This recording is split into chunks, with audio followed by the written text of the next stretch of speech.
They say Rasputin's death was brutal, but almost no one whispers about what was done to him. Before his last breath, while he was still breathing, while he was still feeling, while he was still useful to the fear of the men who hated and simultaneously feared him. If you are fascinated by dark stories, subscribe to the channel and tell me in the comments where you are watching from. Because what you are about to hear is not just history. It's a plunge into the thick cold of Imperial Russia, where faith and paranoia walked hand in hand. Grigory Yefimovich Rasputin emerges in this scenario as a living shadow, a Siberian peasant with deep-set eyes and a hypnotic voice, carrying the scent of cheap incense, old sweat, and the road. A man who traversed frozen villages and gilded halls without ever truly belonging anywhere. A stranger accepted only because he seemed to touch something invisible that no one else could reach. It is the beginning of the 20th century, when the Russian Empire is rotting from within while trying to maintain appearances, when famine spreads through the villages and the chandeliers still shine in the palaces. And it is in this cruel contrast that Rasputin becomes indispensable to the court, especially to Tsarina Alexandra, whose heart lives in a permanent state of despair. Because of her sick son, the heir who bleeds from within, a victim of hemophilia, a word whispered like a curse in the corridors of power. Rasputin does not heal with medicine, he heals with his presence, with murmured prayers, with a fixed gaze that seems to slow down time, and each time the boy improves, the dependence grows. And with it, the silent hatred of the nobility, the military, the men who see in that bearded peasant. An affront to order, a mirror of everything that is wrong in the empire. The St. Petersburg that receives him as damp, dark smells of frozen river and conspiracy. Orthodox churches echo with solemn chants, while in stuffy taverns, whispers spread like smoke stories of orgies, blasphemies, obscure rituals, exaggerated or not, but all fueling the same collective certainty that Rasputin crossed invisible boundaries. What few understand is that the fear doesn't stem solely from scandal, it stems from symbolism, because Rasputin represents the collapse of the separation between the sacred and the profane. He drinks too much, touches too many women, speaks to God, too much to be ignored, and this makes him dangerous. Before any assassination plot, before the poison, the bullets, the icy river, there is a forgotten period, suppressed in official records. A time when Rasputin is observed as if he were a ritual animal, studied, tested, provoked, because certain authorities believed he was not just a man, but a receptacle, something that needed to be understood before being eliminated. The nights grow longer, the invitations stranger, private meetings in overheated rooms, with religious icons observing everything from the walls, men in uniforms and cassocks mingling, vodka glasses trembling slightly in hands, while Rasputin is taken from one place to another under the pretext of spiritual counseling, when in reality each encounter is a rehearsal, a silent preparation. There are accounts of interrogations disguised as confessions, of questions about faith, about sin, about the body and soul, asked not to absolve, but to map, to understand how far that man believed in himself. Because in the old Russian imagination, inherited from peasant traditions and Orthodox mysticism, certain men do not die like others. Certain men need to be broken first. The political climate is suffocating. War is approaching. Trust in the Tsar is crumbling, and Rasputin becomes the perfect scapegoat, a living symbol of decadence, but also a key, because if he truly touched the invisible, then his downfall needed to be carefully staged. Later witnesses would speak of veiled humiliations, of psychological games of nights when Rasputin was kept awake, invited to pray, then to drink, then to justify his own sins before men who had already decided his fate. All this wrapped in religious language that transformed abuse into penance. The cold of the Russian winter isn't just outside, it seeps into the bones, the conversations, the shortness of breath. And Rasputin, despite his reputation for indestructibility, begins to feel the weight, not of guilt, but of foreboding, as if each step in the corridors of power echoed a little louder. He speaks of visions, of disturbing dreams, of blood in the snow, but no one listens as a warning, only as confirmation that he is increasingly out of control, increasingly close to something that needs to be ended. It is during this period that old customs discreetly reappear, practices not found in official books but surviving in the memory of certain circles. The idea that a man considered too impure can contaminate everything around him, and that before eliminating him, it is necessary to expose, wear down, and strip him of what makes him special. be it faith, resistance, or even the fear of death itself.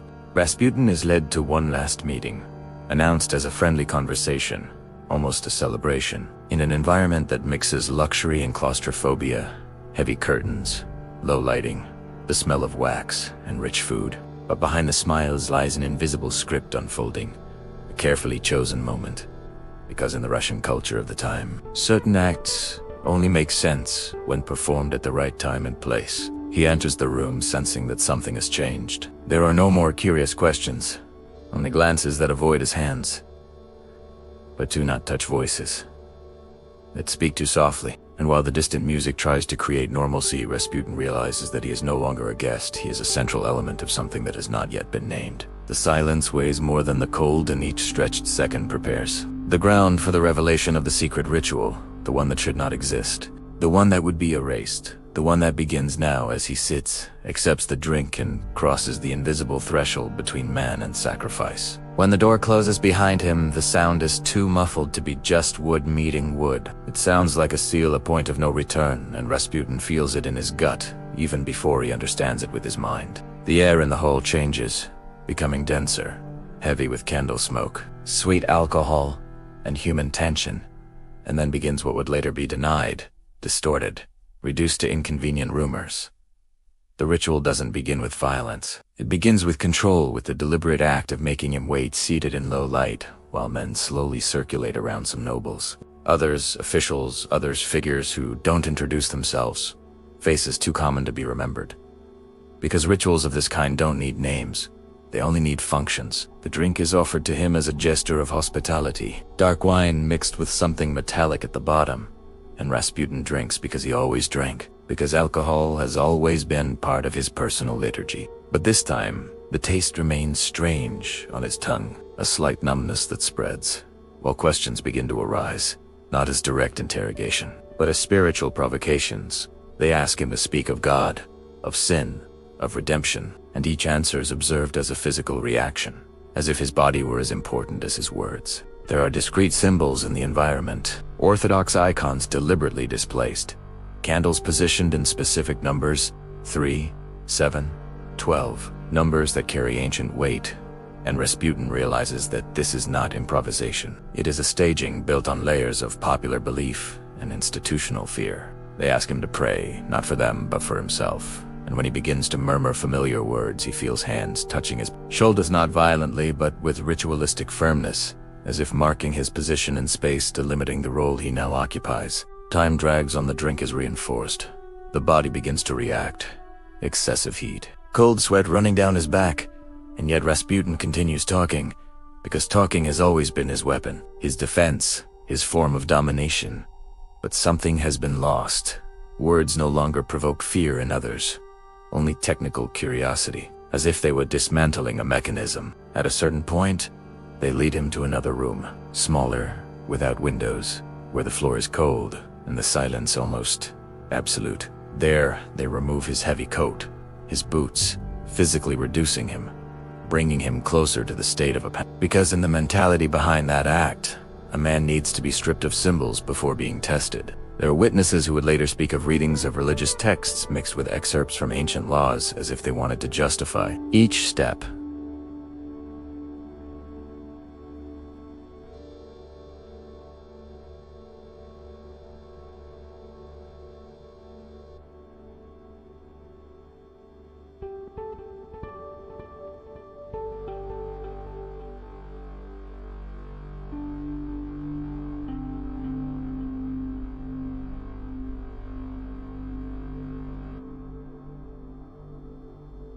They introduced the poison as if it were part of the ritual. Something sweet, served in small cakes, sugar covering the bitterness and the expectation. In the air is palpable because it's not just about killing him, but about proving an ancient theory that certain men anointed by chaos resist what would kill anyone else. And when nothing happens immediately, when Rasputin continues breathing, talking, sweating, the fear shifts, the ritual intensifies, the voices rise. The gestures become more abrupt. Someone forces him to stand, to walk in circles, while prayers are chanted not to save him, but to seal something, as if they were closing a spiritual cycle. And at that moment, Rasputin realizes that he is no longer an unwelcome guest, but an object of collective purification. The psychological tension becomes overwhelming, because he understands that his reputation for indestructibility has condemned him. The more he resists, the more justification they find to continue. And there is a heavy silence when they finally resort to explicit violence.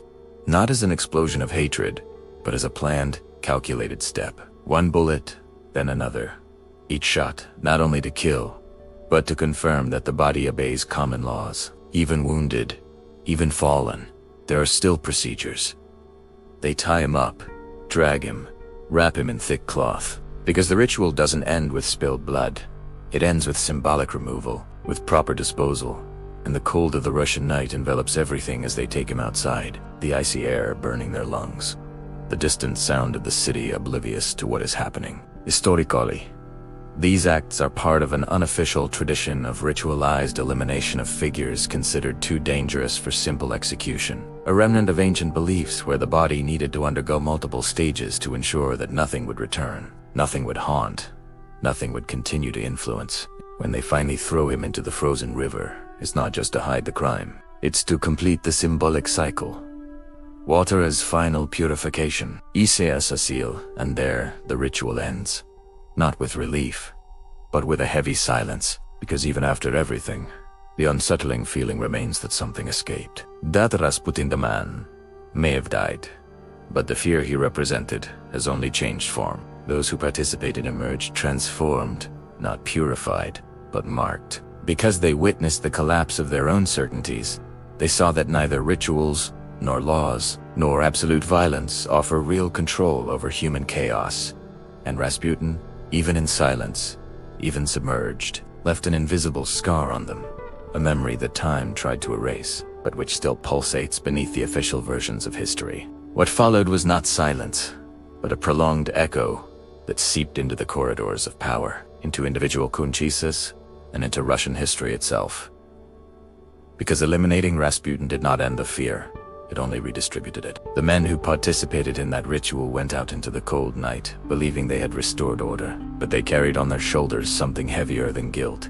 They carried the intimate perception that they had crossed an ancient boundary, not only political, but symbolic, and this would accompany them in fragmented dreams, in lost gazes during official ceremonies, in glasses of wine raised with hands that would never stop trembling. The emotional consequence was immediate and silent, because no one could speak openly about what really happened. The versions needed to be simplified, cleaned up, transformed into an acceptable narrativa, necessary political assassination, an abrupt end for an inconvenient menand, so the ritual was dismembered in the accounts, reduced to folkloric exaggerations, too grotesque anecdotes, all so that the real core would be buried as deep as the body in the ice. Legally, nothing changed, because admitting the nature of what was done would set dangerous precedents, revealing that the state, the nobility, and the faith had mixed in something unspeakable. Therefore, official records speak of conspiracy, distorted patriotism,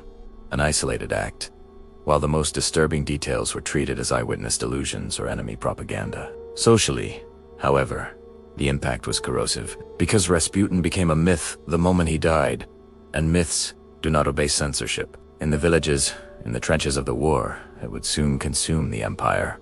Soldiers and peasants told stories of his resistance to poison, bullets, and cold, not as proof of sanctity, but as a sign that the system itself needed something monstrous to sustain itself. For the empire, the elimination of Rasputin did not bring stability. It brought more visible cracks, because if a man could be subjected to a secret ritual to preserve order, then order was already lost, and a few months later the revolution would confirm this with brutal clarity. The future of those involved was marked by this invisible rupture. Some would die shortly afterward. Others would fade into oblivion. Others would try to justify their actions in carefully edited memoirs. But none would escape the feeling of having participated in something bigger and darker than a simple crime. Something that revealed the desperation of a collapsing system. Historically, the ritual was erased because it didn't fit into any comfortable narrative. It wasn't just religion. It wasn't just politics. It wasn't just superstition. It was the raw intersection of them all.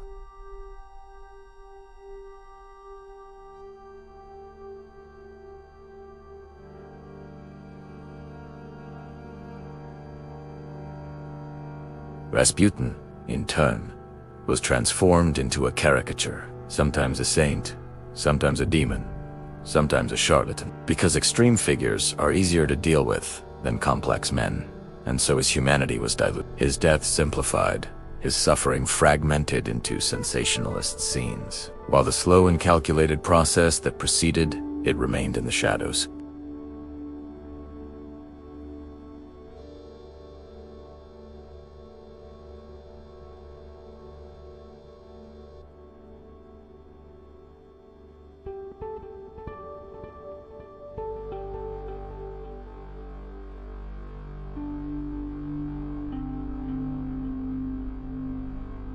The cultural transformation that followed the fall of the empire carried this hidden legacy: a deep distrust of institutions, of the mixing of faith and power, of the use of violence as pure. In Tsensi, Rasputin never left history.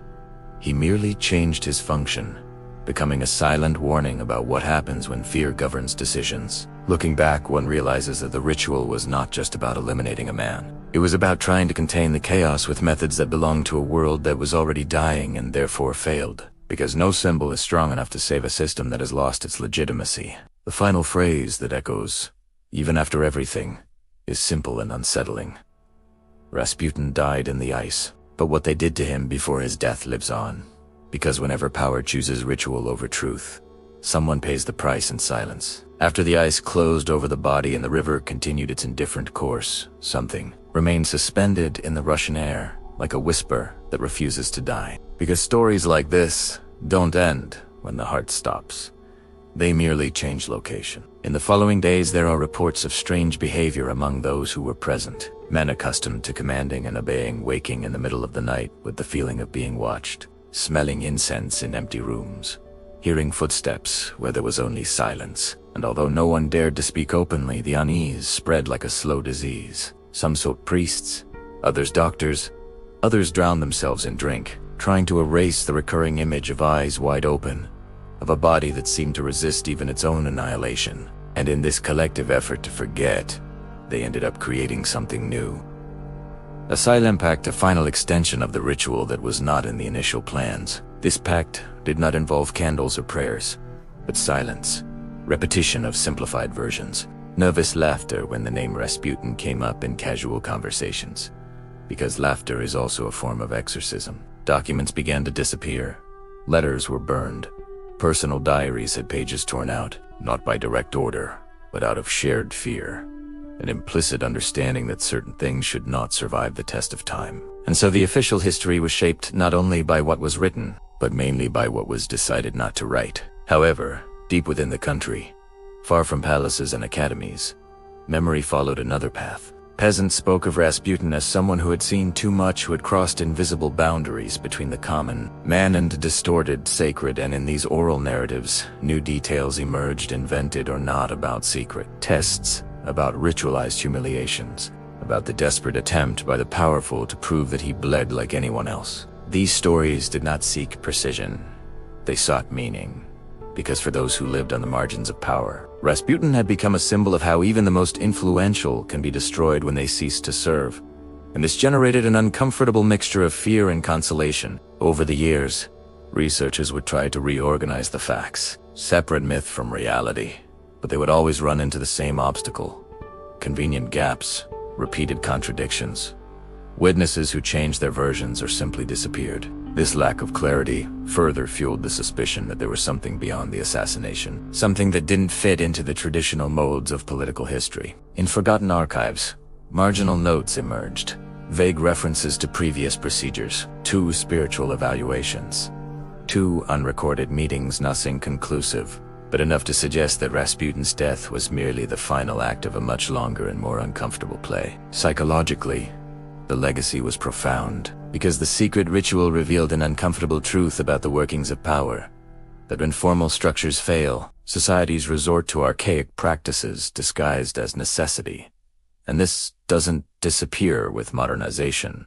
It only transforms. Decades later, under different regimes and in seemingly distant contexts, the logic would repeat itself. The search for scapegoats, for figures who embody diffuse fears, for dehumanizing processes that precede elimination. In this sense, Rasputin becomes less a historical figure and more a recurring archetype. For those directly involved, the end was never truly an end. Some lived long enough to see the world they tried to protect crumble completely. Others died before, but almost all carried with them a sense of intimate failure. Because the ritual did not save the empire, did not purify anything, only revealed how fragile everything already was. Later, history attempted to frame Rasputin as the cause of the collapse, as if eliminating the messenger could erase the message.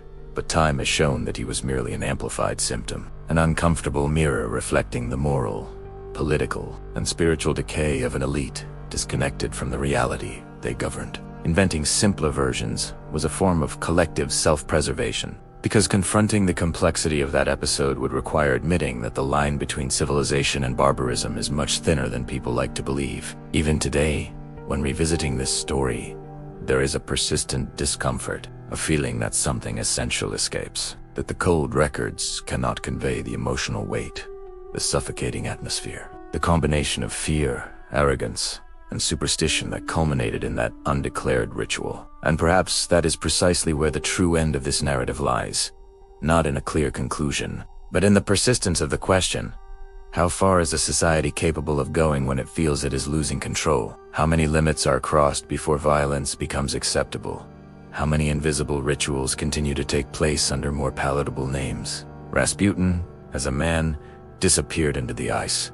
As a myth, he was distorted. As a symbol, he remains unsettlingly relevant, reminding us that before every convenient death, there is almost always a long process of dehumanization, testing, and justification. What was done to him before his death is not just a macabre detail of the past. It is a warning about the present, because whenever fear disguises itself as necessity and silence imposes itself as a virtue, history is preparing to repeat its darkest rituals, even when it pretends to have learned from them.